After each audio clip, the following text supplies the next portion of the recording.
Emily Morgan had lived alone since her divorce 3 years ago.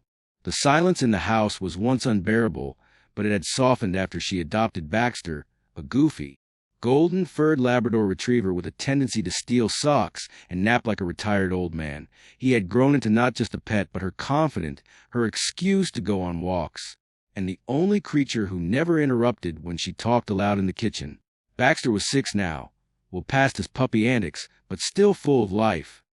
That's why, on a chilly Thursday morning in March, when Emily came downstairs and found a vomit on the living room rug, she froze. It was yellowish. "Bile, maybe," she called Baxter softly. He didn't come. She walked into the dining room and found him lying beside the chair where he always sat during meals. His ears perked up faintly at the sound of her voice, but he didn't rise. There was another small pile of vomit near his paws. "Hey, buddy, what's going on?" She kneeled down and placed a hand on his warm head. He was lethargic, his usually bright eyes dulled. The day marked the beginning of a spiral neither of them had seen coming. By the time they reached Dr. Patel's clinic, Baxter had vomited twice more. Once in the car. Emily sat across from the vet now, her hands clenched together. "We'll start with a full physical, blood work, and an abdominal x-ray," Dr. Patel said after the initial examination. Vomiting can be a symptom of so many things, from something simple like dietary indiscretion, eating something they shouldn't have, to serious issues like kidney failure, pancreatitis, even tumors. Emily nodded, overwhelmed but trying to hold herself together. She had Googled everything on the ride over. She was already convinced Baxter had cancer. "I know it's scary," the vet said gently. "But don't panic. Let's take this step by step." While they waited for the test results, Emily sat in the corner of the room with Baxter's head resting in her lap. The sound of the ticking wall clock and the occasional bark from other patients outside did little to calm her nerves. The vet returned. "His blood work shows mild dehydration, but electrolytes are K. His white count is slightly elevated. There might be inflammation or infection. But here's the X-ray." She pointed at a shadowy blob near the lower abdomen. "This here might be a foreign object. Has he chewed on anything unusual recently?" Emily blinked. A flash of memorying the chewed corner of a throw pillow 2 nights ago. Baxter had looked guilty, but she'd thought nothing of it. "Possibly the pillow," she admitted. "If it is, it could be causing a blockage. That would explain the vomiting and lack of appetite. We'll monitor, try some IV fluids, and see if it passes. If not, we may need an endoscopy or surgery." The next 24 hours were a blur. Emily stayed up all night beside Baxter's crate, coaxing him to drink chicken broth. She Googled endlessly. Dog vomiting foam. When is dog vomiting serious? Can a dog pass a foreign object naturally? She joined a Labrador owners Facebook group and posted a picture of Baxter, explaining the situation. Dozens of comments flooded in. Most kind, some panicked, a few helpful. Mine swallowed a sock. Had to get surgery. Try canned pumpkin.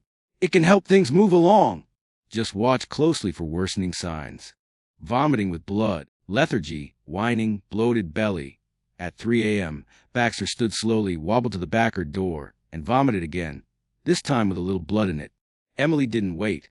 Back at the clinic, Dr. Patel was already prepping for emergency intervention. The endoscopy was performed at dawn. What they found confirmed the suspicion. Fragments of pillow stuffing tangled in the stomach, partially obstructing the intestinal passage. Thankfully, it hadn't moved further down. They removed it successfully. By 10 a.m., Baxter was awake and wagging his tail weakly. Emily cried into his fur when she saw him. "You gave me the biggest scare of my life, you little thief." In the days that followed, Dr. Patel sat with Emily and explained everything in depth. The vomiting wasn't the problem. It was a symptom. A body's alarm bell, she called it. "There are 5 major categories when it comes to causes of vomiting in dogs," she said, handing her a printout she had drawn up herself. "Let me walk you through them using Baxter's story as a guide." Dietary indiscretion. Baxter had eaten a pillow. Classic case. Dogs are notorious for ingesting things they shouldn't, to trash, socks, toys, leftover bones. These can upset the stomach or block the intestines. Signs include vomiting, lethargy, abdominal pain, and sometimes diarrhea. Treatment varies based on what was eaten. Inducing vomiting using activated charcoal or surgical removal. Infections or parasites, viral infections like parvovirus or bacterial infections from contaminated food or water can cause vomiting. So can intestinal parasites. Regular deworming and vaccinations help prevent this. Dr. Patel mentioned she had treated a husky last week who had roundworms so bad it had caused projectile vomiting. Organ dysfunction, liver disease, kidney failure, and pancreatitis can all present with vomiting. These are more common in older dogs but not impossible in younger ones. Emily asked what the signs were. Allergy, vomiting, bad breath, increased thirst, poor appetite, sometimes jaundice. Dr. Patel said, "We look at lab values to diagnose this. Toxins or medications. Dogs can vomit from ingesting toxic substances. Chocolate, grapes, rat poison, certain plants. Even human meds can be lethal." Dr. Patel shared a story of a Chihuahua who got into a bottle of ibuprofen.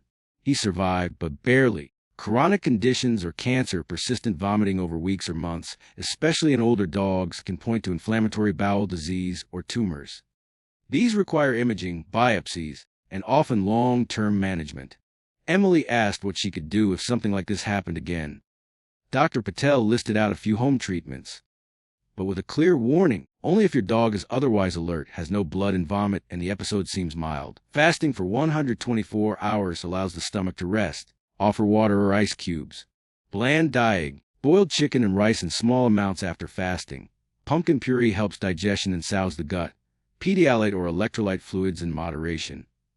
Probiotics help restore gut flora. But if there's blood, largy, or vomiting that lasts more than a day, Emily asked. Straight to the vet. Always. Over the next few weeks, Emily and Baxter slowly returned to routine. He was put on a special gastrointestinal diet and kept under close observation. And she puppy-proofed the house again. Everything chewable was put away or donated. But the incident changed her. She joined that Facebook group full-time and began helping other worried pet parents. She even started writing a blog about Baxter's health scare. One of her first posts, "Why is my dog vomiting? My story and what the vet taught me," went viral within days. Emails poured in. "My husky vomited and I thought nothing of it till I read your post.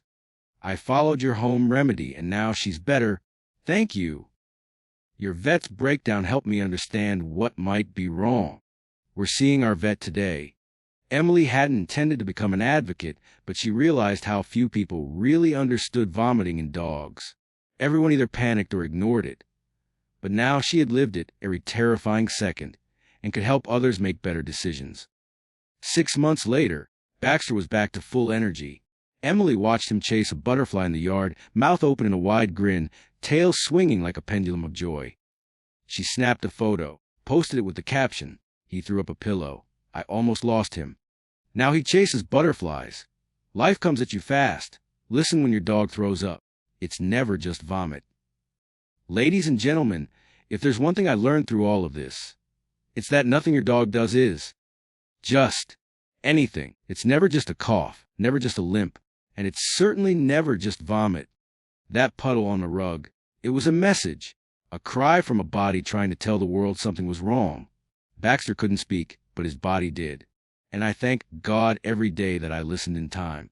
You see, we get so used to brushing off small things. We get used to assuming everything will pass, that dogs are resilient, that a little stomach upset is no big deal. But I'm here to tell you it can be a big deal. It can be the beginning of something far more serious. And ignoring it, even for a few hours, can be the difference between recovery and tragedy. I didn't know that before. I thought I was a good pet parent. I love Baxter with all my heart, but love is not just belly rubs and treats. Love is paying attention. Love is learning what every sign means. Love is acting fast, even when you're scared, even when you're not sure. When Baxter got sick, I didn't feel brave. I felt helpless. I Googled obsessively. I cried quietly in the corner of the vet's office. I stayed up all night watching his every move. But in the end, I did the only thing that truly mattered. I didn't ignore the signs. I sought help. And it saved his life. Today, I share our story not because I want sympathy, but because I want awareness. Because your dog might one day leave a small clue, and you'll have to decide what to do with it. I hope you remember Baxter. I hope you remember that a chewed-up pillow nearly cost him everything. And I hope you choose action over assumption. You don't have to be a vet to save your dog's life. You just have to be present. Be curious. Ask questions. Make the call. Trust your gut when something feels wrong. And if you've ever dismissed vomiting as normal, but now I urge you look closer. Listen harder. Care deeper. Your dog depends on it. Baxter is 6.5 now, stronger than ever. He still steals socks and naps and sunbeams, and sometimes when I look at him, I see more than a goofy Labrador. I see resilience. I see the second chance we almost didn't get. And I don't take a single wag of his tail for granted. So the next time your dog throws up, don't panic, but don't dismiss it either. Watch, wait, and if in doubt, act. Because in this journey of love and fur and loyalty, sometimes the smallest symptoms are the biggest red flags. And because sometimes listening to a little vomit is how you save your very best friend.